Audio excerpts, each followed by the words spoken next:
ამ კანონების მიღება უკიდურესად სამწუხაროა და აჩვენებს, რომ საქართველოს მთავრობა ნამდვილად არ მიდის სწორი გზით, როცა ევროკავშირში გაწევრიანებაზე ვსაუბრობთ. ასე აფასებს ევროკავშირის საგარეო პოლიტიკის უმაღლესი კომისარი რეპრესიულ კანონს, რომელიც მიხეილ ყაველაშვილის ხელმოწერით უკვე ძალაში შევიდა. დღეიდან ყველა, ვინც ქართული ოცნების ლეგიტიმაციას არ აღიარებს, ახალი კანონის სამიზნე ხდება. ივანიშვილის პარტიამ არაღიარება კრიმინალად გამოაცხადა და სასჯელად რამდენიმე წლიანი პატიმრობა დააკანონა. თუ მოქალაქეები საჯაროდ და სისტემურად აცხადებენ, რომ ივანიშვილის მთავრობა არალეგიტიმურია, თუ ამ მოტივით აქციაზე გადიან, ან ამისკენ სხვებსაც მოუწოდებენ, შესაძლოა პროკურატურა მათი გამოხატვის თავისუფლება ექსტრემიზმად მიიჩნიოს და რამდენიმე წლით ისინი ციხეში გაუშვას. ეს არის არალეგიტიმური პარლამენტის მიერ მიღებული არალეგიტიმური კანონი, რომელსაც ხელი მოაწერა არალეგიტიმურმა პრეზიდენტმა. კანონი უნდა იყოს განჭრეტადი, რაც ნიშნავს იმას, რომ მოსამართლემ, პოლიციელმა, თქვენ, მე, იურისტმა, არაიურისტმა ერთნაირად უნდა გაიგოს ეს კანონი, რასაც აიკითხავს. ამ პრინციპს ეს კანონი არ აკმაყოფილებს.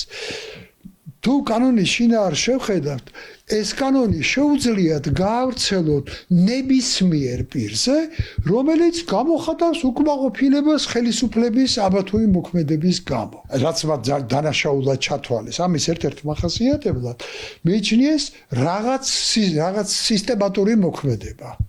რამდენია ეს სისტემატური მოქმედება? ორჯერ რომ მოიმოქმედებს კაცი, 3ჯერ, 10ჯერ თუ 100ჯერ. კანონში არ არის არც არაღიარების, არც ექსტრემიზმის, არც პოლიტიკური საქმიანობის და არც ცალკეული ტერმინების განმარტება, რაც იმას ნიშნავს, რომ მათი ფართო გაგება ოცნებას ფართო შესაძლებლობას აძლევს. სამიზნე არის პოლიტიკოსი, რომელსაც არაღიარების და აქციების ორგანიზების გამო ბრალს დაუმორჩილებლობის მუხლით წაუყენებენ. სამიზნეა აქციის ორგანიზატორი ან აქციის მონაწილე, რომელსაც ბრალს არაღიარების მოტივის გამო დაუმძიმებენ და სამიზნეა მესამე სექტორი, თუ კი ისინი პროტესტს მხარს დაუჭერენ. დიქტატურაში უამრავი კანონი მიიღება და ყველას კი არასრულებენ ესე სიტყვასიტყვისად.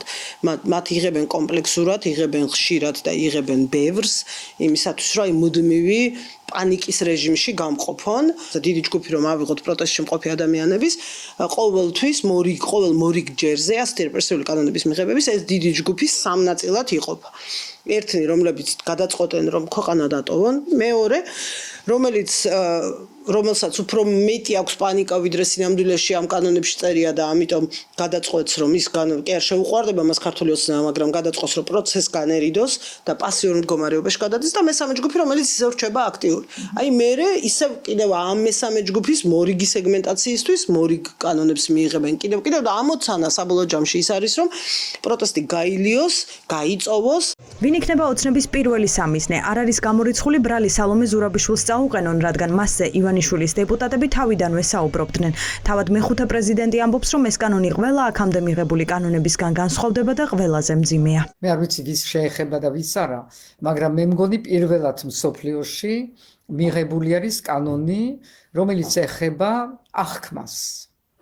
ვინმე თუ ამიხსნის აღქმა, რას ნიშნავს და როგორ უნდა იყოს დასჯადი რამესი აღქმა და ამასთან ერთად როგორ უნდა იყოს გამოხატვის თავისუფლება, როგორ უნდა არსებობდეს.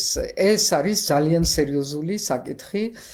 მე მგონი მართლაც ამ საკითხზე მომავალი თაობები იმსჯელებენ. ოცნებას ექსპერტები ახსენებენ, რომ კანონი არა მხოლოდ კონსტიტუციურ პრინციპებს არღვევს, არამედ სამართლებრივი აბსურდია. კობახიძის პარტიას პარლამენტში განუმარტავენ, რომ კონსტიტუციური ორგანოს არაღიარება, რომლის კრიმინალიზებაც მოხდა, არსებითად განსხვავდება იმისგან, რასაც პროტესტში ჩართული მოქალაქეები გამოხატავენ. ანუ ისინი აღიარებენ პარლამენტს როგორც ინსტიტუტს, თუმცა არ აღიარებენ პარლამენტში მყოფი უმრავლესობის ლეგიტიმურობას.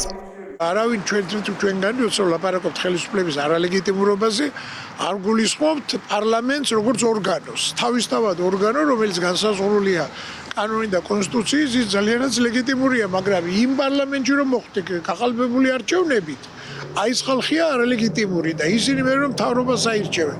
ანუ არალეგიტიმურობა ეხება პერსონებს, არალეგიტიმურობა არ ეხება ორგანოს. 9 პოლიტიკური პარტიის გაერთიანება შეთანხმდა, რომ მუშაობას ოცნების არალეგიტიმურად გამოცხადებაზე ისევ ისე გააგრძელებენ, როგორც აქამდე, რადგან კანონით ივანიშვილის პარტიამ მისი სისუსტე უფრო აჩვენა. ოცნებას აწუხებს იზოლაცია და აღიარებს, რომ მისი გარღვევა სჭირდება. მოღალატეობრივი რეჟიმი იმ ხალხს, რომლისგანაც ლეგიტიმაცია უნდა მიიღოს, მათი მოსაზრებების გამო პატიმრობით ემუქრება.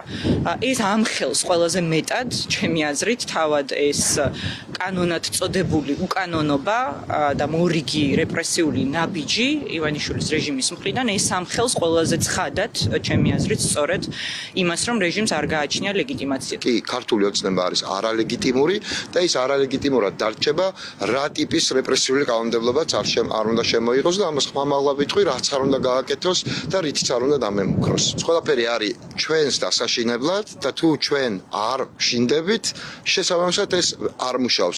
ოცნებაში კი კანონს სხვაგვარად განმარტავენ, თუმცა მათი განმარტებაც კანონივით ბუნდოვანია. ივანიშვილის პარტიის მტკიცებით არაღიარებისთვის ადამიანები არ დაისჯებიან. ეს მაშინ მოხდება, როცა არაღიარება ექსტრემიზმში გადაიზრდება. ეს რას გულისხმობს, მხოლოდ ოცნებამ იცის.